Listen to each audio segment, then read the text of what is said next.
You're listening to Barbell Logic, brought to you by Barbell Logic Online Coaching, where each week we take a systematic walk through strength training and the refining power of voluntary hardship.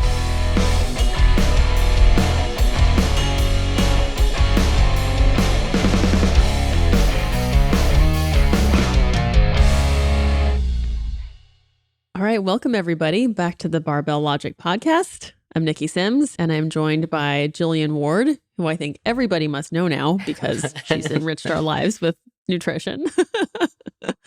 Thanks for being here, Gillian. Thank you for having me. Yay.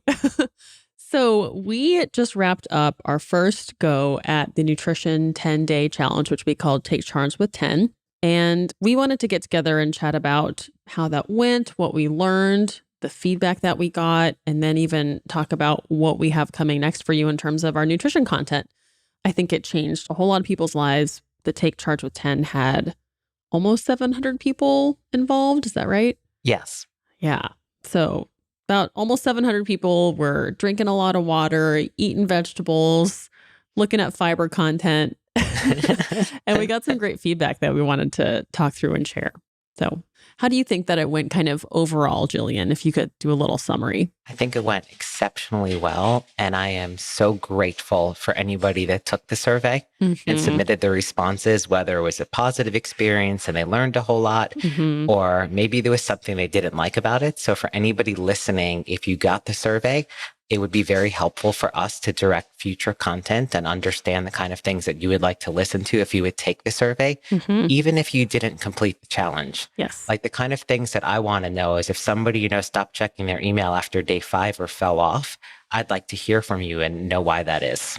Ooh, that would be really good to learn about. Yep. Yeah. I mean, 10 days was long. I think that's one of the things that we got out of the surveys. 10 days is a long time to commit. And another thing is we ran through a weekend. Yep. That's difficult. A lot of things. And alcohol went away on Friday night. Was it Friday night that alcohol went away? Something like that. Yeah. Yes.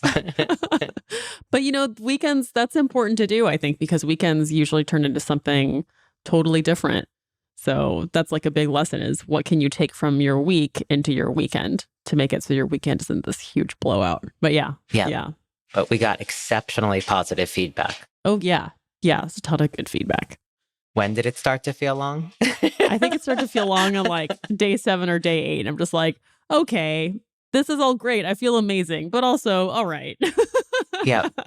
It was a little bit of overload. And I think even remembering all of this stuff before, like putting those pieces together. So, I mean, I know that I've already thought up what comes next. Ooh, awesome. Would you add a day 11? It would probably be 5 days long. And would you run it over a weekend? I would not run it over a weekend. Interesting. Oh man, we might have to talk about that. So what's some of the information that you got from the surveys that a lot of people kind of shared their opinion about? Or what was some more popular feedback, I should say? So I think reading all of the surveys, it seemed that the most people felt the most difference or noticed the most from the water habit and the sugar habit. Those seem to be the two most profound habits. Yeah. And most people addressed them in their survey, how different they felt drinking their water, how little water they may have been consuming before, and what water did in terms of alertness, in terms of just overall energy throughout the day, in terms of hunger cues. Yes. So I'm surprised to see on water, we did for the entire 10 days, the impact that many people talked about with water having, and then their knowledge of just how much sugar they were consuming. Yeah. The added sugars was a big one. And I think one of the things a lot of people realized is if they ate less sugar, they craved less sugar. And then I would say with the rest of the habits, and if you want, we could kind of go through what the feedback was on each of the habits. With the rest of the habits, there was more of a mixed response. Yeah. Some were just like, I didn't really care about this, or I was already doing this and I didn't really do the fiber very well. Yep. But yeah. So Gillian and I, we read the survey feedback individually, separate of each other. And I also picked up the water thing. And funny enough, I was chatting with my sister who also did the challenge. And I was like, well, which one do you think you're going to stick with? And she said the added sugars. She's really good at vegetables, really liked balancing her meals. And I was like, I'm sticking with the water. Like, I didn't realize I was not drinking that much. But man, it feels like, bloating is such like a thing that occurs that you instantly hate. And I think water just helps that tremendously. So it's just like, man, more water, less bloat. Okay. Just going to say that the number one response we got with regard to water consumption is that it reduced inflammation and bloat. Yeah. Not everybody, this was not designed to be a weight loss challenge. This was not designed to be a weight gain challenge. I find more people are interested often in they're not interested in losing body weight, but most people are interested in improving their body composition. And for most people, that's body fat loss. And there were lots of people that noticed that they lost pounds by drinking more water. Yeah. The more ounces you put in, that they lost several pounds, even without counting calories or trying. Yeah. And or they lost inches on their waists. Yeah. And again, we never counted calories. We never assigned macros. We never said you're eating 2,000 calories, 3,000 calories, but the water alone for so many people reduced bloat. Yeah. I think that was pretty brilliant that you made that day one.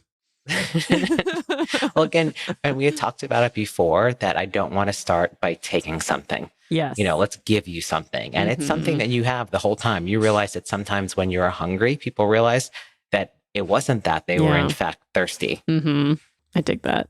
The second one was the sugar one. So some of the really cool, I noticed that people, when they had that added sugar limit, most people who I were chatting with just like didn't eat any sugars that day. They were just like, once I started counting, I only ate like 15 to 25 grams of added sugar. And so I think once you actually start counting, first you see that it's literally in every single thing that comes in a package.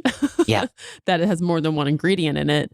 But then when you take them away, you start to limit it to 50. You actually eventually start to find out that you can have a pretty good amount of added sugars, and it seems to be enough. Yes.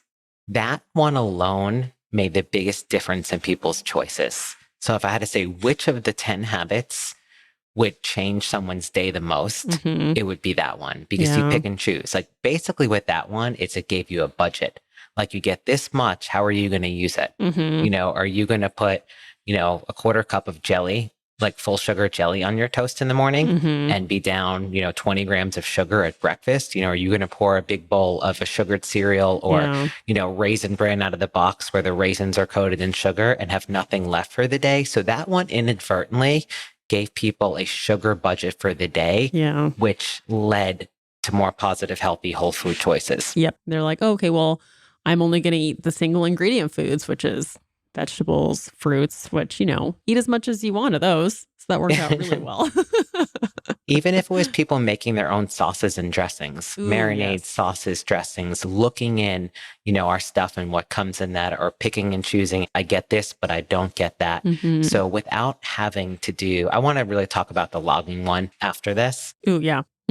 But without people having to like log and look at every little thing, even if that's, for that time, all they were counting, that directed them really well. For sure. And I do not like logging food at all anymore. And I don't have to. I just open a notepad and I'll tally my added sugars, or I'll keep it in my head. And it totally keeps me super consistent. Yeah. I freaking love it. I think logging, what I saw in the feedback, was the toughest one for a lot of people to be consistent about logging. Yeah. So we recommended to log in whatever capacity made sense. And that was different. It didn't mean that you had to put your food into an app, but I want to talk about what happened in some of those circumstances. Yeah. That could have been photos. That could have been writing in a book. That could have been using an app. It could have been anything you wanted to do to log that.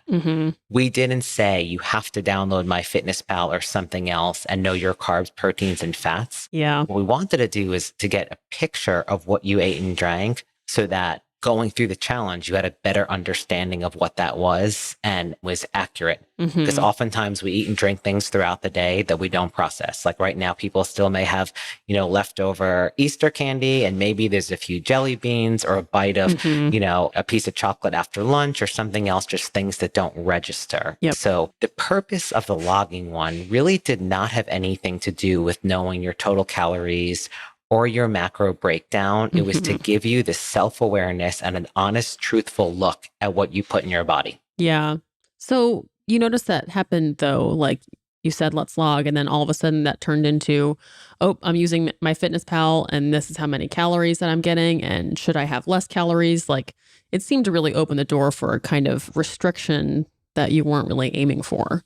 I agree. I think there may have been possibly some confused messaging. Mm-hmm. There's a chance, if we saw somebody logging that way and we may have shared it on social media. You mean Matt bragging about his calories?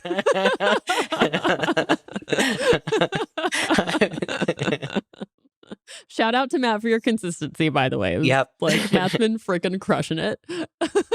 And he's been doing this a really long time. Yeah. So for somebody that's never done this, they're not going to come in at the level that Matt Reynolds is. Yeah. So, so for somebody a first time, it really is as simple as picking up their phone and taking a picture. Totally. And going back and reflecting upon those pictures. Yeah. I think with one of my sisters too, we would text about it. We'd be like, so that's another thing you can do is take a picture and send it to someone doing the challenge with you. And then you can be like, what did you notice? How did you feel? How many sugars were in that? And that's the kind of dialogue that you want to be having in your own head, but it's nice to have it with another person too. That's an awesome idea. Yeah. I like that. This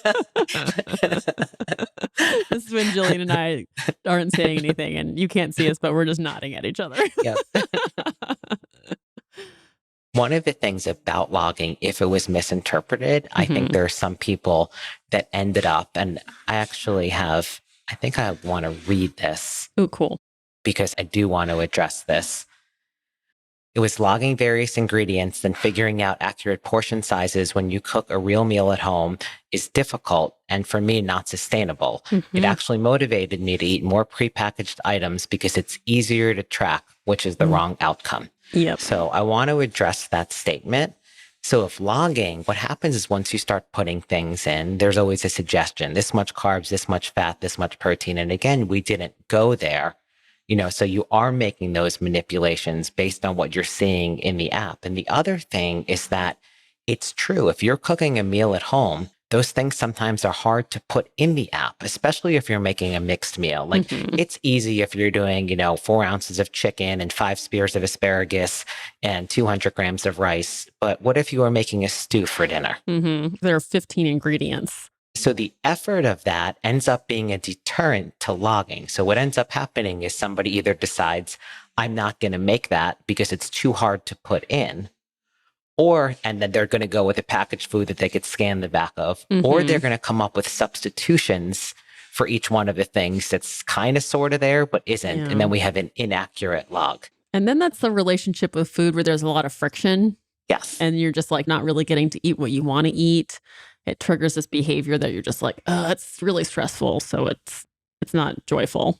That's part of the reason why I didn't address macros or macro counting on this. Because in my experience coaching clients is that if you give people macros to shoot for, they start creating weird combinations of stuff and it's less like food. We just start kind of eating ingredients. It's like, I'll have Fruity Pebbles to meet my carbs and 5 whey protein shakes. Yeah. And it's just about hitting those numbers. And there's something left over at night and they find themselves at 10 o'clock at night needing to consume one macro source. Yes. So I wanted to get people eating whole, healthy food as opposed to kind of fitting into these boxes. So that's why we didn't do a macro recommendation. And you didn't even do a protein recommendation, which is like holy moly for the lifting community, because whenever any nutrition dialogue gets thrown around on the interwebs, in the gym, it's just like, oh, and I can say this because I used to do this all the time, is, oh, well, how many grams of protein are you getting? That's like the instant first answer. Yep. So the reason I didn't, and I spent so much time thinking about whether or not to make a protein recommendation. And my first thoughts were, if I make a protein recommendation based on just history and coaching clients, the first thing people go to do is supplement with bars and shakes with a protein recommendation. But beyond that, what I looked for were the 10 things that were going to create the most change for people. Yeah. So I saw it, like we've discussed this on a previous podcast. This was dietary triage. So if we look at it, most Americans, what is enough protein? So let's talk about how the various recommendations. So the RDA recommends 0.8 grams of protein per kilogram of body weight. And first of all, we're all in America, so none of us know what that is. So let's talk about that. Yeah. That's 0.36 grams per pound. Okay. Of how much you weigh. And then you get into, is it actual body weight or is it lean body weight? Right. So Oh. that would be actual body weight. So the RDA recommendation for protein for me, I think it's 54 grams a day. Wow. So that's the RDA. So again, but the designs of our country, they're not taking into account somebody that does resistance training, right. has more amount of muscle mass than a normal person.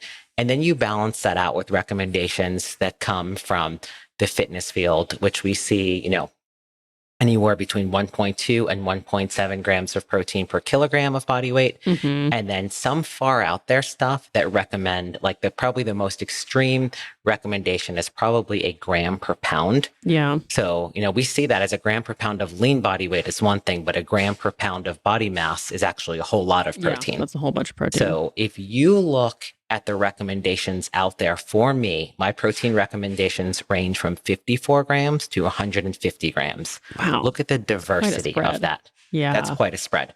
That's a whole different diet. Yep. And it's totally individual because your protein needs are based on, honestly, the other foods you're eating. They're based on your age, your sex, your body mass, your lean body mass, health history and genetics, the type of activity you're doing, what your goals are. There's so much that goes into that, and they cannot be universally applied. So again, we focused on 10 things that could kind of be universally broad spectrum applied. That's cool. I could not say on this, give 0.8 grams per kilo. This is what your protein need should be. And, we have this, we're like walking around thinking everybody's protein deficient. It's like, oh, no one here is getting enough protein. I think the whole world just needs more protein. And you actually did some research on this. I did. What'd you find out? We're nutrient deficient, not protein deficient. So protein deficiency in the United States is extremely, extremely rare. As a coach, there are two populations that I see it in sometimes. One of them are vegans. A lot of vegans focus on getting their protein. Yeah. When I say deficiency, I'm calling it deficient based on what the lowest number is, which is the RDA recommendation. Okay. So we see some protein deficiency at times with vegans, not all of them, with people on severely calorically restricted diets. So if you only get so many calories in a day, there are extreme weight loss diets that are 800 calories a day. They're probably just deficient on everything. Everything. Yeah. Right. So, but then when you examine that, the percentage of the United States that identifies as vegan, depending on which studies you look at, is anywhere between 2 and 6%. Wow. So at most, 6% of our population is vegan. The percentage of the population on severely restricted diets, like 800 calories or less, is also very small. And people that are on those diets, generally, they don't stay on them. So someone that's a vegan is often vegan lifestyle. They're vegan today. They're going to be vegan a year from now, maybe vegan for the rest of their life. Somebody on a calorically restricted diet of less than 1,000 calories a day, that's not lasting long term.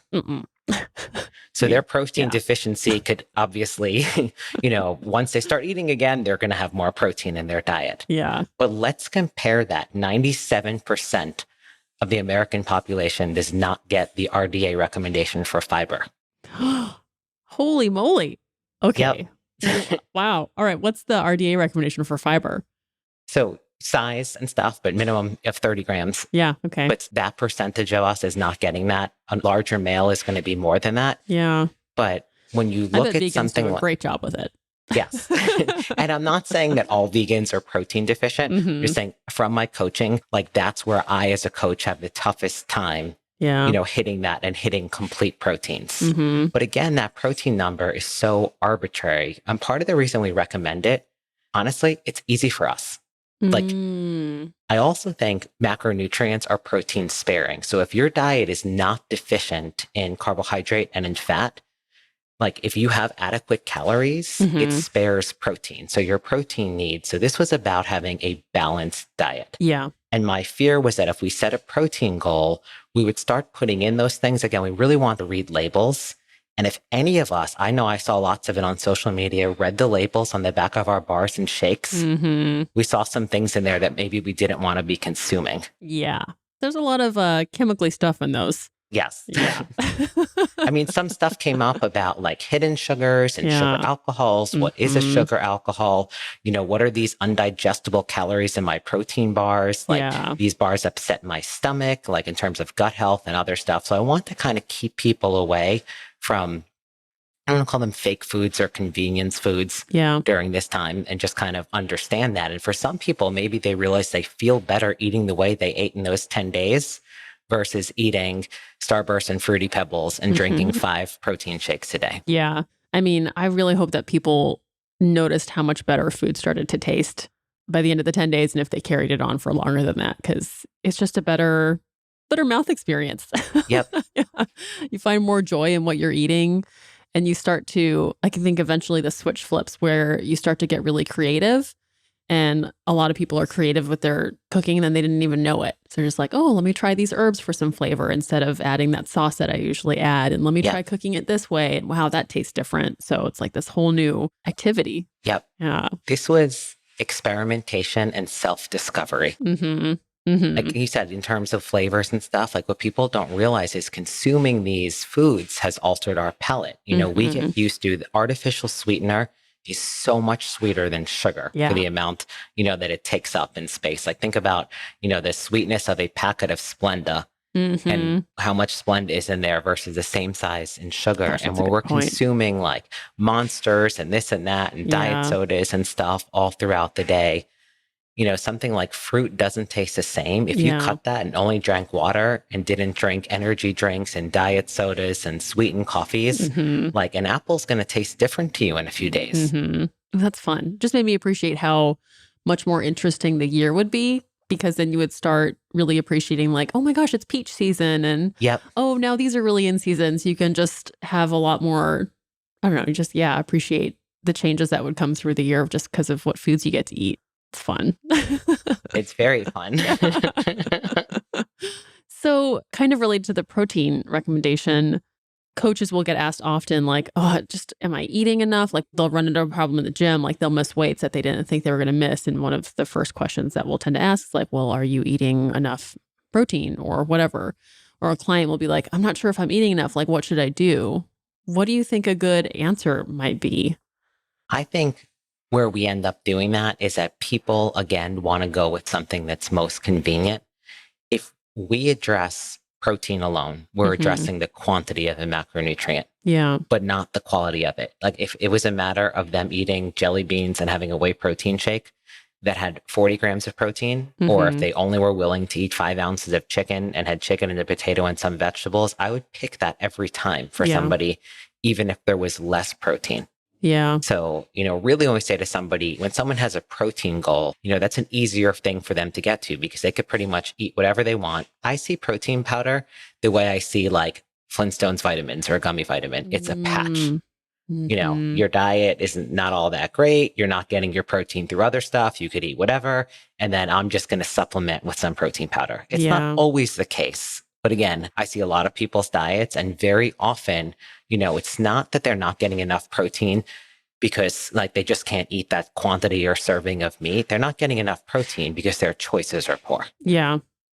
So what should a coach recommend? Like if a client thinks like, oh, I think something's wrong with my eating, and if we're not going to give them the protein recommendation, is there another recommendation we can give? Like drink a lot of water and eat whole foods? Certainly portion size. There is nothing wrong with giving a protein recommendation, but that should be accompanied with starting with what is the most ideal way to get there. I see. Versus, so a blanket protein recommendation. Again, that's why I don't like someone could do if it fits your macros and eat exceptionally well. Someone could do if it fits your macros and you won't believe what that person's eating. I mean, you could do if it fits your macros, drinking whey protein, probably Mountain Dews and eating peanut butter and hit your macro requirements. All those food groups. Yep. You could hit your macros like that. So really this was about getting people to combine quality and quantity together. I see. That's cool. I like that. So a coach's recommendation, and with nutrition coaching, like if you have a client that's only eating 50 grams of protein a day and you want to recommend 150 for them, the only way that person is going to go to 150 is probably by drinking shakes. Supplementation. Because yeah, it's totally. an entire lifestyle change. So I want to see that coach get that person from 50 grams a day to 60 or 70 by making better food choices. Yeah. Be like, oh, are you getting your protein? Like, what are they getting their protein from already? Eggs, chicken. Cool. Increase that quantity a little bit. Yep. Yeah. So I just did the Marie Kondo Sparking Joy Tidy Your House thing, which I freaking love. And I was digging through some of my cabinets in my kitchen and I found like all this protein powder that have just been taking up all this space and I didn't need it. So it was like so nice to get rid of because it's like, those huge tubs just taking up like all this valuable square footage. So it was like actually really nice to know that I don't need this. I'm getting exactly what I need just from foods. And now I have all this cabinet space, which I found like it's really nice to have a kitchen that you enjoy being in when you start eating this way because you're cooking and you're kind of exploring with different foods. So you might as well also make that space that you're going to spend some time in a really easy to be in, easy to grab the foods that you're eating often and see the foods that you're eating often. Yeah, so it's nice to get that out of there. So why do you think people like go for protein powder? Well, it's so easy. You can just put it in some water, put it in some milk, and it's like easy to count. You can scan the label. Right. You know you're getting 25 grams or 50 grams or whatever, and it's a huge chunk of protein. If it was a choice based on taste, how often would you choose that over food? Would you ever go to a fine restaurant and order a protein shake? Oh my gosh, no. That would be such a bummer. And it would cost like $12, especially here in California. I like, honestly, especially when somebody is on a reduced calorie diet, getting them to eat food and to chew. Mm-hmm. And Ooh, like the chewing. things, Yeah, when you have a protein shake, you're hungry in like 22 minutes.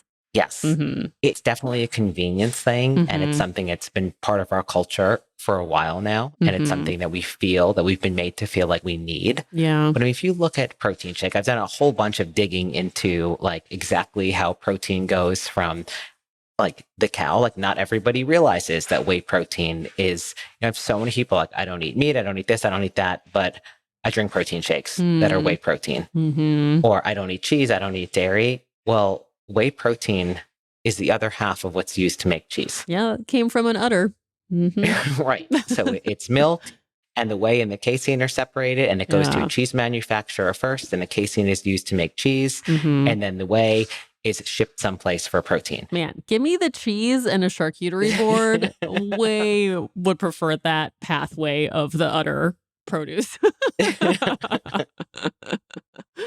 I think another thing is that the supplement industry is not nearly as regulated as agriculture and our foods. Everything is like non-FDA approved. And it's that. And the other thing is we don't exactly know. So your protein shake, that says it's 30 grams of protein. Is it 30 grams of protein? True. So there's a lot of disparity in that. The other thing is I do have one tub of protein and I could not find an expiration date or a best by date on it. So I'm like, how is that even possible? So I look things up. I'm like, protein is good anywhere from once you open it, depending on the protein powder, is good anywhere from 9 months to 2 years. So I also have to consider if I've opened something, there are some exceptions like honey that's good forever. But if I've opened something, what has been put in it that makes that good once opened for up to 2 years? Yeah. Well, and putting that right in your body. So maybe I could have it open for up to 2 years. Maybe it sat on the shelf before it was shipped out to me from Amazon or bodybuilding.com for 2 years. Maybe it was someplace else. Like that protein powder that I'm drinking for breakfast may have come from milk from that cow like years 5 or 6 years ago. Right. So, I mean, those are the things, just food for thought. I'm not judging. I'm not saying you shouldn't have that, but just something like not having an expiration date. Yeah. And the reason not is because there's stabilizers in there and there are preservatives in there. And again, during this challenge, we wanted to be looking at things, reading our food labels. I dig it. So what should people do after the challenge? Like, should they keep following it to the T? Ease up on certain things? What do you think? So I think people were motivated because it was a challenge for a short period of time. And what I don't want people to do is to feel lost after. You know, like, where do we go from there? We know what it feels like when a meet's over. Yeah. It's like, what's my point in life now? Something comes to an end, or like, you know, you train for an event or a party or something else, and then it's behind you. So like, where do we go from here? And the reason why it was based on habits and behavior is rather than it being a specific meal plan for 10 days where you follow a specific meal plan for 10 days, you haven't learned anything. Yeah. The hope with this is that some of these changes, people felt in such a way that they would keep up. But it's unlikely that people are keeping up all 10 of them. Yeah. So alcohol was either the toughest for some people or the absolute easiest and didn't matter. Yeah. So there were two of them, alcohol and caffeine, for people that were either like, this is super easy, or, you know, this is very tough for me. So even at, like, what if we were doing 5 of them, 6 of them, 4 of them, and it just being mindful and keeping them up. So even if you just kept up the water and reducing the added sugars, what an impact that would make. Yeah. Keep like 2, 3 of them like all the time. And then like maybe during the week, you keep all 10, something like that. Might even or be. You practice. Like there's a couple, like the vegetables and fiber kind of go hand in hand. I found that I'm not going to say to be like a struggle for some people to hit that, but moving towards that is better than not trying at all. True. So, that's a really good point. You know, I would probably pick 2 or 3 that I could do all the time and then set up a week where I'm like, I'm going to try to hammer, you know, the vegetable and fiber habit because they go hand in hand. Yeah. And this would be a great time for people to look back in their journals and notice the ones that make them feel the best. Those would probably be the ones to keep around. Yeah. And the journaling, the people that did resort to journaling and tracking where it made them make poor choices should possibly try another way, because I absolutely understand how tracking in something like MyFitnessPal would get you there. Yeah. Because if it's like I could scan a food label on a frozen meal, or I could spend 35 minutes trying to figure out how to input for the first time. Yeah. It does get less painless. It does. So like if you're tracking on MyFitnessPal. Less painful. Less painful. It hurts more and it's more inconvenient. But like saving your favorites, creating meals, the longer you do it for, the easier something like that gets. But it's a pain in the beginning. It is. You feel like you're just always looking at your phone. But then, yeah. I don't take novices usually to something like MyFitnessPal because there's definitely a big hang up on seeing numbers and recommendations, because MyFitnessPal will set a recommendation, then it'll show that you're like over or you're under for the day. And like weirdly, sometimes the calories don't match the macros. Yeah. So it gets confusing. And then you wonder like, should I weigh meat raw? Should I weigh it cooked? What about this meat? This package is different. It's just like not the goal. And how much error there is on that. Yeah. So I have somebody that usually eats large portions of fatty beef and will always go for whatever MyFitnessPal version is the lowest number of calories on there. And I'm like, I don't know. There may be one brand that is mislabeled, right? Yeah. And it's like, oh, this brand of this is this much lower in calories. There's like, this works. Right. I'll just go with whatever. There's so much error on that to get hung up and fixated on numbers that spits out when there's so much error. I'd rather someone take more time prepping their food than trying to make things work on MyFitnessPal. Yeah, for sure. That's a way better use of your time and tastier. So what kind of nutrition content are we going to be feeding everybody?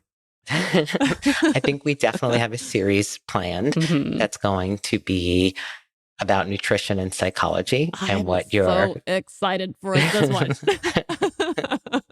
And what food behaviors can tell you about somebody, what you can learn about yourself. Yes. You know, what we can learn about looking, about how somebody treats themselves. Just even, you know, I could tell alone if I look at what somebody eats for 2 or 3 days, I know if they are the last priority in their household. That hurts. That makes me sad. They don't take care of themselves. Ooh, this is going to be so good. I think we have lots to explore on that, but we also have some super fun stuff. We are going to have contest prep files with Ness. Oh, yeah. That'll be cool. One of our coaches. So it's going to be something very, very different for us. I'm actually going to prep one of our coaches for a bodybuilding competition. She'll likely compete in figure, and we will talk about how a diet for something like that is so different from nutrition coaching and so different from what we're doing. Just listen to that one more time, everybody. bodybuilding contest prep eating is different than every other person eating. Yep. It's really important to keep in mind. And the reason why, which we're going to go into all of that, is because it is short term. Yes. Yeah. And we're also going to we're going to follow Ness all the way up to when she competes. Oh, and then we're cool. going to follow her in the months that follow. Ooh. Kind of integrating her in her thoughts, feelings, behaviors around resuming what would be normal eating in her body. So we're going to do kind of an in-depth look at Ness's contest prep. Oh, I'm super intrigued by that. That'll be rad. The other thing is when you look at something like that, we're motivated when there's a lot on the line. Yeah. Most of us in terms of nutrition don't have that on the line. When we've spent money and committed to getting on stage as a bodybuilder, and you're going to wear an itty bitty bikini, possibly in front of thousands of people. And you have to move around in the bikini. Right. Look at like what we have, Hollywood actor that gets paid millions of dollars for a part. Yeah. There's a lot on the line. Mm-hmm. What's on the line for me if I eat a bag of jelly beans and cheat on my diet? Yeah. Nothing. So it's a very different, like in terms of where that like self-worth is on the line.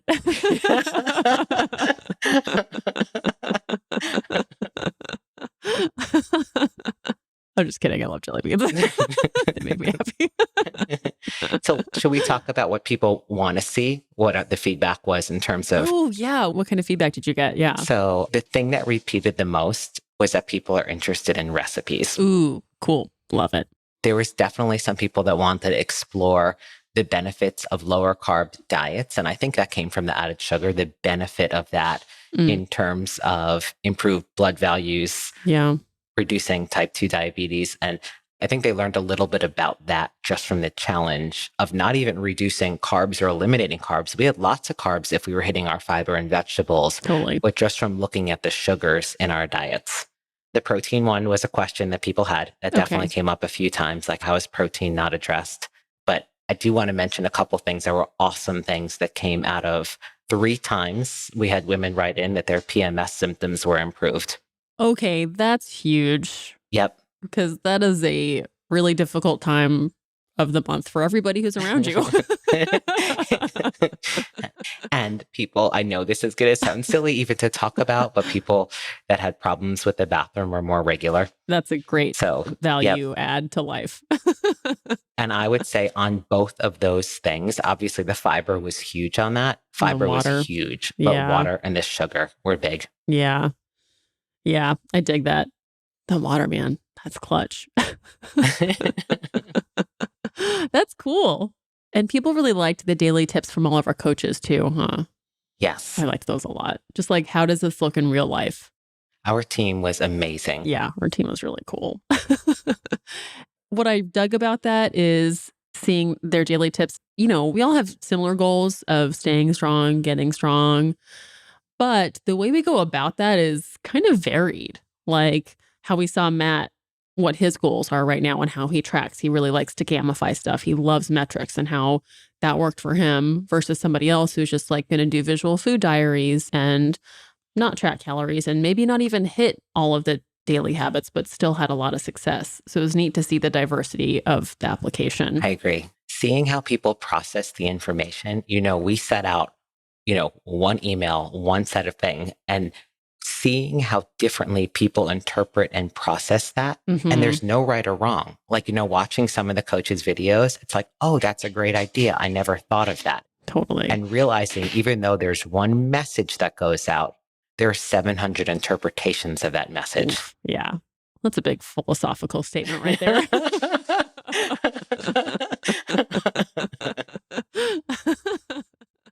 I love it. Well, Gillian, I think you did an incredible job putting those habits together and organizing the team. I had a blast. I loved doing it. I love the content that you created and the whole team created. It was so rewarding. I had families, that were sending me pictures that were pouring out their soda, that were just like, it was the most rewarding experience just for somebody to recognize. And it's not me telling them, it's that through this process, there were things they recognized and learned for themselves. To wrap it up, what's one thing that you went into the challenge thinking that maybe it made you change your mind on by the end? That's a very good question. Take your time. She's like, no, I was right about it all.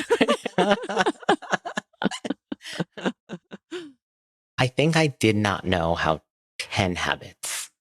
Coaching somebody, we made it a challenge. So we did 10 and 10, which is very aggressive. Okay. So coaching an individual, there wouldn't be 10 habits. Oh, okay. 10 in 10 days, or especially if there was a habit that we were really stuck and struggling on and stuff, like whether it's the sugars, it may take a week, 2 weeks to get the sugars down before introducing something else. The idea that they kind of built on each other, even if one may have been shaky.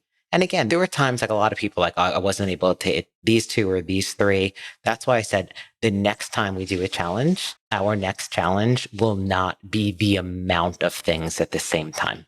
Oh, okay. Okay. That's cool. Well, I'm interested for what that's going to be. Awesome. I know what it's going to be. Secrets. I can't wait. And I do think holding attention for that period of time, for like a large thing where a lot of people are involved in, holding attention for 10 days is a long period of time. Yeah. Especially at some point where you're just like, really want to not pay attention anymore. And so I'll tell you honestly what I did not know, and I don't know how many people followed it, so this may sound weird to the people that didn't. I committed to writing a poem each day.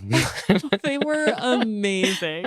They got better and better each day. If we want to publish them, I have them, but I committed to writing a poem each day. And some days I did write a poem each day, and I had wanted to do a skit each day, but my husband did not always cooperate on this skit. So the 5-day challenge is going to be skit-based. It's going to be interpretive. Jillian's going to do an interpretive dance, and we have to guess what the challenge is. It's going to be great. Well, thank you everybody for doing Take Charge with 10. If you want to do it, it's all on our website. And whenever you just need like a little reset with your eating, I highly recommend you just go for it, using those tools, using those habits, because it doesn't feel like restriction. It just feels like awareness, and you end up feeling a lot better pretty quickly. So yeah, thank you, Gillian. Thank you. Yay. All right. See everybody next time.